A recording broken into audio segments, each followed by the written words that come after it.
Hey guys, so you're probably looking at the title of this video and are very confused, and honestly, I don't blame you. So basically, I had a really wild idea the other day. As while I was building Privet Drive, I was thinking to myself, Lego keeps making Ford Anglias, and in Harry Potter, it is known for being the flying car. And what's something that these cars can't do? Fly. So today I wanted to try and defy gravity and do the impossible and make these 3 flying Anglias actually fly. Because we all know boats can float, but can flying objects actually fly? Now, there are a variety of ways I could do this. I could literally pick up the car and throw it and see if it will actually float in midair for a certain amount of time. Or even better, I can take some clear fishing wire, tie it to the vehicles, and strap them to the ceiling. But why would I stop there? If they're only attached to the ceiling, they're not technically flying. They're floating. So instead, I'm going to attach them to a ceiling fan, as I want these cars to be spinning around in circles and actually flying. But no, that's not even enough for me right there. I'm going to take it a step further. So I've bought a piece of green card to use as a green screen, and I'm going to put these Lego cars into the sky and make them actually fly in real life. This is going to be a lot of work, and I really hope this works because I feel like if it does, it's going to be absolutely amazing. In order to do this, I've got all 3 of my flying Ford Anglias, and I've also stolen some clear fishing line. So my plan to this is to cut it out and strap it to the body of each of the cars. Then I will attach a separate string that will be long enough so that these cars can hang from the ceiling. In my head, this is going to work similar to one of those spinning chair rides, like you know that one at Disneyland, the magical symphony carousel thing? That's what I'm trying to replicate. Now the big question is, do I think this will work? Honestly, yes. Do I think I can get these cars to float in the actual sky as well? Yes. In fact, I'm so confident that it would work that I'm just going to show you right now. So this is the type of background that I'm going to make these cars fly over. I might also chuck them into hyperspace just for fun. Honestly, I think the hardest part of doing this is going to be figuring out how I actually tie the fishing line up. How's that? It's very lopsided, but that's okay because it's gonna fly. This could also be a very expensive Christmas decoration. That was a struggle,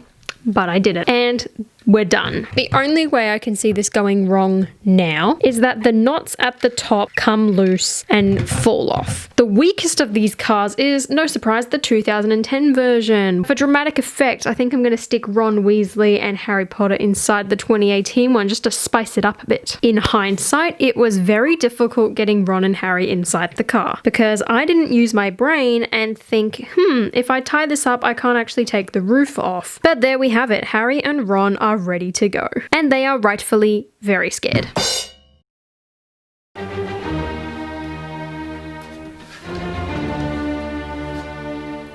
It's hanging. So starting off, I hung up the green screen on one of the blades and then hung up the cars one by one. Although once I started hanging up the cars, I realized that the green screen wasn't going to work on a different blade, so I took it off. Once all the cars were hung, it was time to test it out on the lowest speed. And it works.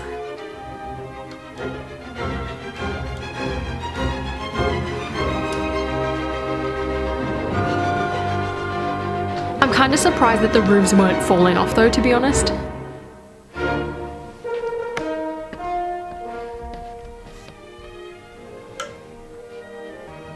They're also spinning out sideways a lot more than I thought they would be.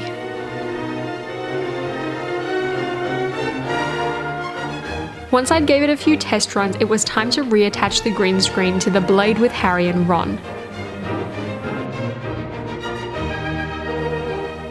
The green screen helped to create draft and made the blades go a lot slower.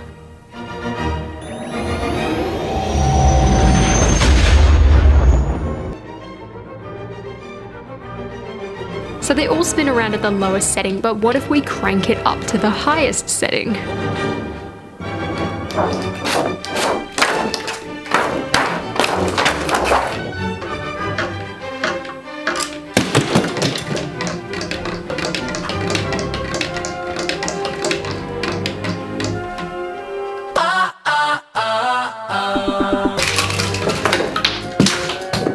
In hindsight, that was a very bad idea. So, in conclusion, yes, the flying Ford Anglias can fly. However, I don't recommend going at full speed. Yes, we've had a few casualties in this experiment, which is a shame. Primarily the 2010 flying Ford. That one did not survive very well. 2020 though, like that is some robust engineering. This was definitely a lot harder than I thought it was going to be, and I had to troubleshoot quite a lot of issues trying to get it up, especially with the green screen, and the GoPro didn't end up working, which was a shame. I really hope the green screen footage turned out semi-okay, although it's very hard to light a moving green screen. It's hard to light a green screen in general, let alone when it is traveling around in circles. But I had a lot of fun making this video. It had a lot of chaotic energy, and I really hope to do more stuff like this in the future. This video was a lot of fun to make, so I hope you enjoyed it, and if you did, please leave me a big thumbs up down below and subscribe to my channel as well. Pro tip, probably don't try this at home. I'll see you guys later.